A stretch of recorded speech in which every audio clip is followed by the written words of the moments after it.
haven't seen a video like this, and I thought it would be an interesting video to make. So, in this video, I'm going to talk about the perception of the Five Nights at Freddy's franchise year by year. This is the 10-year anniversary of Five Nights at Freddy's, and I wanted to look back at, hey, what were the community thinking at the time of each year? Because I believe the perception of the franchise has changed quite a bit. I was actually going to make a tier list for each year, so I'm just going to give you an explanation of that ranking first, before we get quite into the actual main video. So E tier would be that the community wasn't very happy at that time. D tier is just otherwise communities are either mixed or getting bored at that time.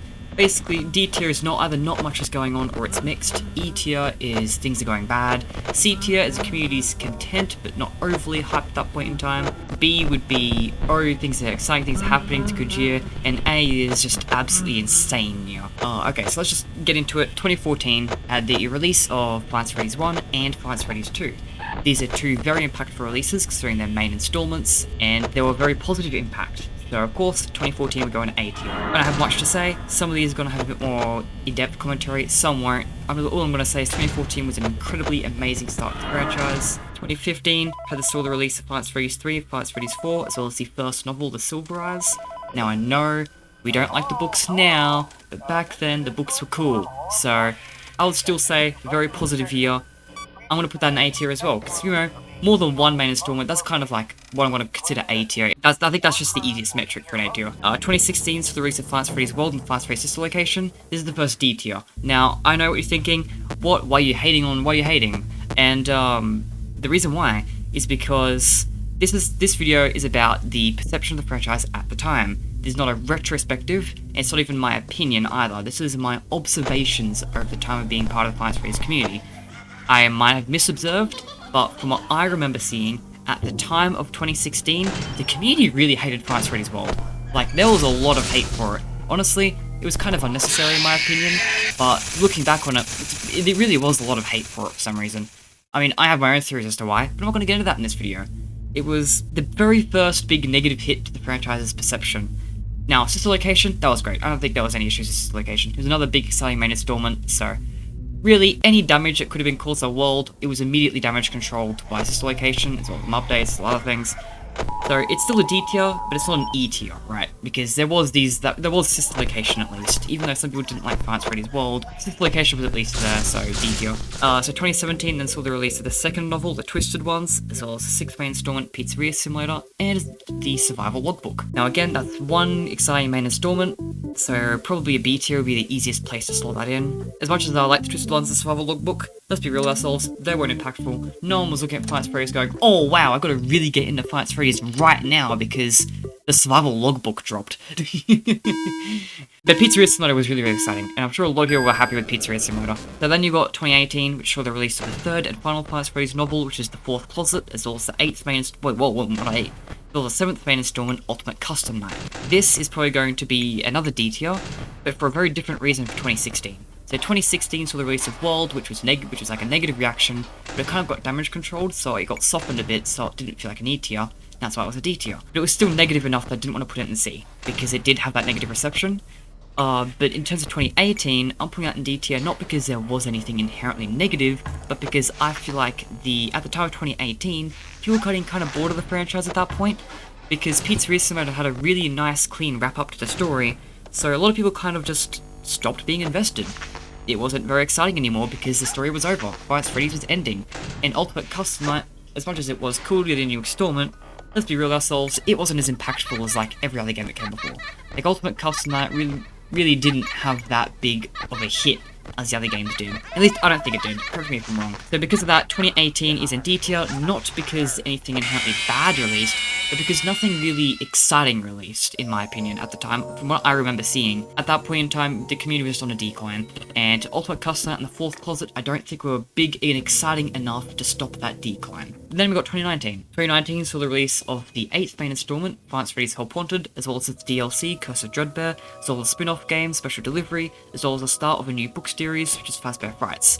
Specifically, it saw the launch of Book 1, which featured the stories Into the Pit, To Be Beautiful, and Count the Ways. Now that's a lot in 2019. I'm gonna actually call this right now. A tier. gives us back to A tier. So if Five Nights at Freddy's was on a bit of a decline because people were kind of done with the story because it was finished, so it wasn't very exciting anymore because it was all done and wrapped up. 2019, it was just huge, right? Because Help Wanted was a really big game compared to everything that came before. It was a massive, big positive impact. Plus, in addition to that, it created a whole new story that was just beginning. And with Help Wanted and its updates and the Curse of Dreadbear DLC, it really felt like it was really building up to something huge, and it got a lot of people back into the series. So because of that, it had, in my opinion, that had a very big positive impact in the community. There was a lot of hype being built. In addition to that, Special Delivery also had emails which is building up hype, and in addition to that, Fazbear Frights had these epilogues which at the time people thought were also building up to something.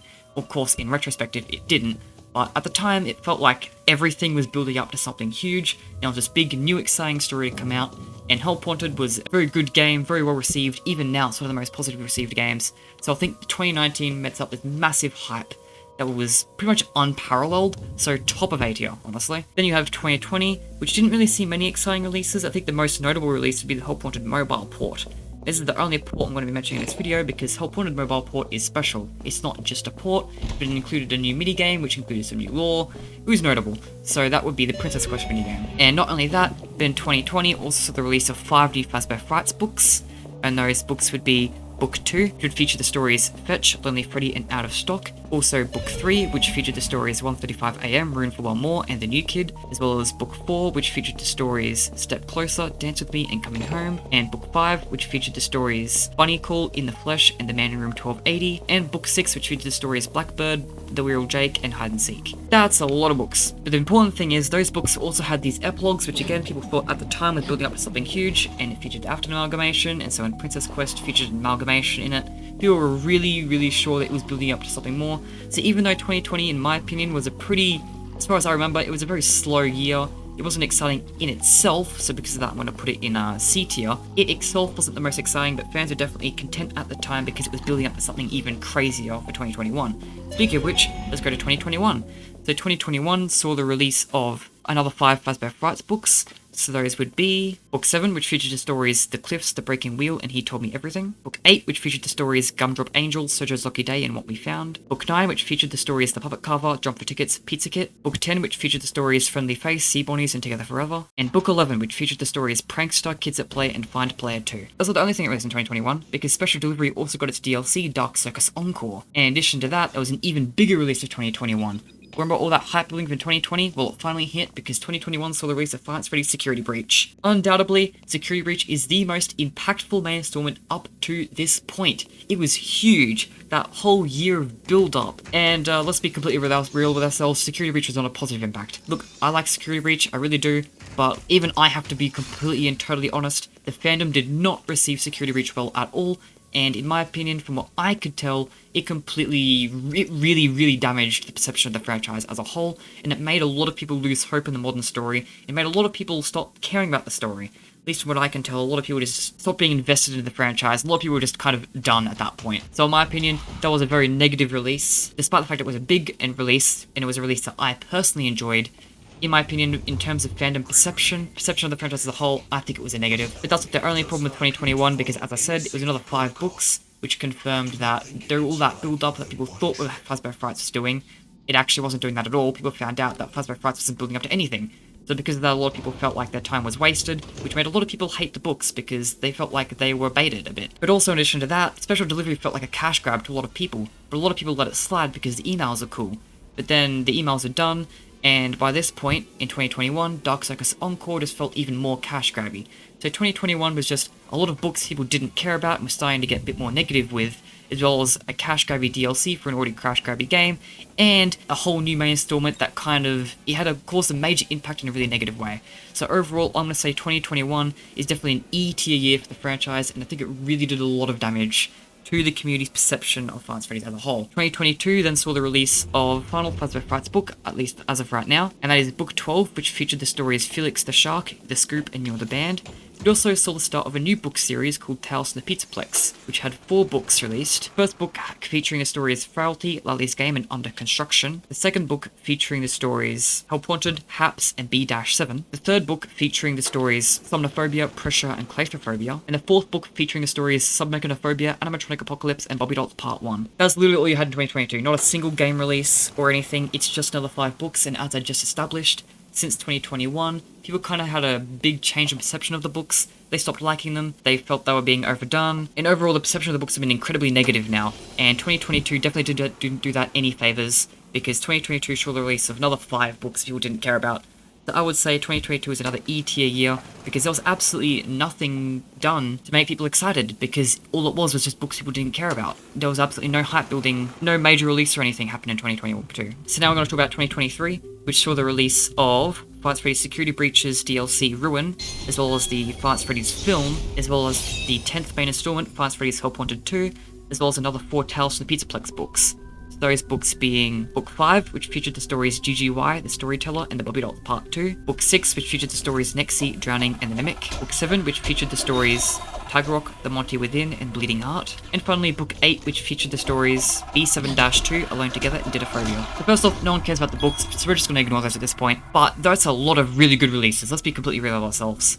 If Security Breach caused a lot of damage to the fanbase at the time, made a lot of people really negative about the franchise as a whole, Ruin was the ultimate damage control. People loved Ruin. It was a very huge positive impact that started redeeming Security Breach. For that, very positive, very good points towards the positive category. That is really weird wording I just said. But also, what's even more huge, the Five Nights at Freddy's film came out, which has been teased since 2015 after the release of Five Nights at Freddy's 3. So that's about, what, 8 years, I think, of build-up for this film finally coming out, which attracted a lot of attention. Okay, my wording was really terrible, so I just cut a lot of what I've just said, but basically what I was trying to say is the Five Nights at Freddy's film was a really huge positive thing for the franchise, and I think even though the film, I'm pretty sure, was a bit mixed in terms of reception, I would still argue this is yet another really positive impact for the series as a whole. The film was a massive milestone, and it got a lot of attention on the series itself, at least I'm pretty sure it did. So for that, another big positive thing it released. And then of course, Help Wanted 2, another main installment, that's always great. In my opinion, Help Wanted 2 was kind of overshadowed by the film and Ruin. It was still another main release, and it was a good main release, at least in my opinion. Ultimately, 2023 has to go in A tier. With those releases that huge, all in the same year, there's no way 2023 could go anywhere other than A tier in my opinion. I think if there was any doubt with the direction of the series was heading in, 2023 was really helping course correct it. Then we've got 2024, which is this year, the 10-year anniversary of Five Nights at Freddy's. So I'm not mentioning everything, I'm just mentioning the most important things in my opinion. So what released this year that were most impactful? So the most impactful releases of this year in my opinion was as of right now, the final Tales from Pizzaplex story, which was Monster, as well as the start of a new book series, the interactive novel series, with Book 0 VIP, Book 1 the week before, and Book 2 Return to the Pit. Now as of right now, Return to the Pit has not yet released, but it's coming out soon in December. But also, it's not the books that's really notable, or the spin-offs that I'm not even talking about in this video. But the most impactful thing that released this year was by far the Into the Pit game. Now, if you were to ask me before Into the Pit came out what I thought Into the Pit would do to the fanbase, I would have said it would have had no impact. It was a spin-off game based on a book that not many people really cared about, so I would say it would have no impact. But of course, Into the Pit has released, and I would have been completely wrong, because Into the Pit was huge. People loved Into the Pit. And I'm pretty sure I saw quite a few people play Into the Pit that hadn't played many Five Nights at Freddy's games before. It introduced more people to the franchise, and was ultimately, once again, another huge positive impact for the series. I think 2024 belongs anywhere other than B tier. Maybe C tier. If it was a main installment, I would say B tier, but honestly, because this Into the Pit is only a spin-off, I would say a lot of people who are weary about the modern direction of the story are still going to be very weary about it. Into the Pit is separate from the main stuff of Five Nights at Freddy's, so because of that, I'm not going to quite put it in B tier. Maybe you'll disagree with me. I'm going to put it in C tier, but it's on the brink between the two. So that's the last 10 years in my opinion. I quickly rushed through it. The reason why I went through so fast-paced is because that I recorded this video before, and it was way too slow-paced, so I try to take this really way faster. But now let's talk about 2025, the future of Five Nights at Freddy's. Now, we don't know everything that's going to release next year. Of course not. But we do know a couple of things. I'm just going to comment on those. So of course, another interactive novel is releasing, which is Five Nights at Freddy's Escape the Pizzaplex. It's book 3 of the interactive novel series, and as far as I'm aware, the last book of the interactive novel series. But also, the 11th main installment is going to release, which is Secret of the Mimic. And I have no doubt in my mind that Secret of the Mimic will be really, really good. The only main game, in my opinion, that caused a negative reception on the fanbase as a whole was Security Breach, and we got a lot of explanation as to why it happened.